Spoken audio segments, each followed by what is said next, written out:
Guys, this is a review for The Jesus I Never Knew by Philip Yancey.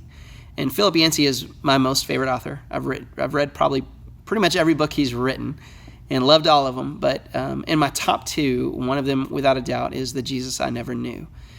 And this one was so important for me because growing up in church, I really thought, I've heard everything there's to hear about Jesus. Everything that I've read, everything that I've seen, everything that I've heard. And yet this book was such a fresh and new perspective, unlike anything I'd ever seen of Jesus before, because I think that's the thing, is you're not as much hearing something about Jesus as in this book you're seeing Jesus. Not just what did he do, not what was he about, but who was he? What did he look like? What did he sound like? What was his heart like? How did he feel towards people?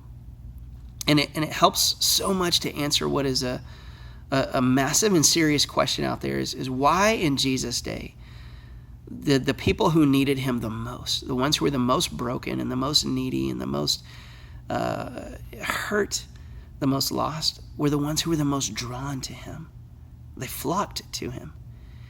And yet if we look around today, if we look at the church world, the church who is Jesus' body, who is supposed to represent him, to represent him, that they're not drawn to the church the way that they were drawn to Jesus, even though we represent him. And why is that? And I think this book shows a lot how the church doesn't look the way that Jesus looked, or sound, or feel. And so I would highly encourage you to, no matter how long you've followed Jesus, no matter how long you've been in the church world, to take the time to read it and see him as you've never seen him before. And this can be a huge shift in how you show him in ways you've never shown him before. And you see John 1:14 really come alive in this book, that Jesus, he made his dwelling among us, coming from the Father with grace and truth.